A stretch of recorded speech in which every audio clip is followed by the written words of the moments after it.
देखिए प्रश्नावली 6.3 का प्रश्न नंबर 4। आकृति 6.36 में क्यू आर बटा क्यू एस बराबर क्यू टी बटा पी आर तथा कोण 1 बराबर कोण 2 है। दर्शाइए कि त्रिभुज पी क्यू एस समरूप त्रिभुज टी क्यू आर है। देखो आपको आकृति 6.36 दे रखी है। अब देखो प्रश्न में क्या दिया है आपको, तो मैं लिखूंगा यहाँ पर दिया है, दे रखा है आपको क्यू आर बटावा क्यू एस बराबर क्यू टी बटावा पी आर, ये आपको प्रश्न में दे रखा है। इसके साथ ही प्रश्न में आपको दे रखा है कोण 1 बराबर है कोण 2 के। ठीक है, अब आपको ये देखना है कि कोण 1 और कोण 2 कौन से त्रिभुज में आ रहे हैं। देखो कोण 1 और कोण 2 त्रिभुज में आ रहे हैं पी क्यू आर में। ठीक है, तो देखो आपको ये ध्यान रखना है कि यहाँ पर देखो त्रिभुज पी क्यू आर में दो कोण समान है, कोण 1 और कोण 2।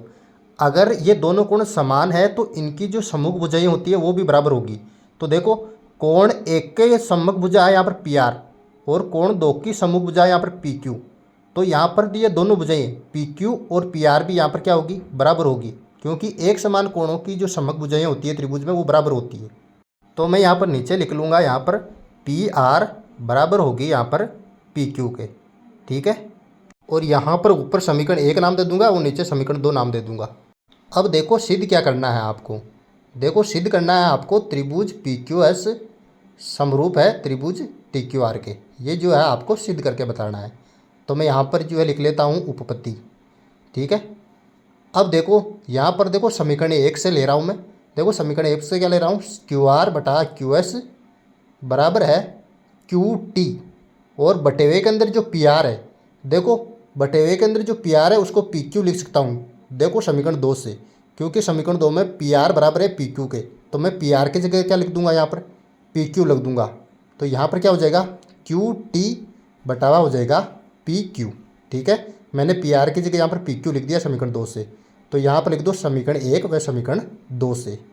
ठीक है, और यहाँ पर जो आया इसको दे दूंगा समीकरण 3 नाम में।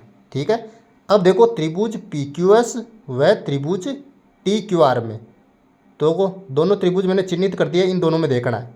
देखो यहाँ पर जो है इन दोनों त्रिभुजों में क्यू आर बटावा क्यू एस बराबर है क्यू टी बटे पी क्यू के। ये कहाँ से आया, ये आया समीकरण 3 से। अब देखो इन दोनों त्रिभुजों के अंदर कोण क्यू, देखो कोण क्यू उभनिष्ठ कोण आ रहा है, क्योंकि कोण क्यू त्रिभुज पी क्यू एस में भी है और कोण क्यू त्रिभुज टी क्यू आर में भी आ रहा है, तो ये उभनिष्ठ कोण हुआ। तो मैं लिख सकता हूँ यहाँ पर कि कोण क्यू बराबर है कोण क्यू के, तो ये उभनिष्ठ कोण हो जाएगा। अब देखो यहाँ पर समरूपता का कौन सा नियम लगेगा, देखो एस ए एस समरूपता के नियम से, तो एस ए एस समरूपता का नियम लगा यहाँ पर। तो एस ए एस समरूपता के नियम से यहाँ पर जो है त्रिभुज पी क्यू एस समरूप हो जाएगा त्रिभुज पी क्यू आर के। इति सिद्धम।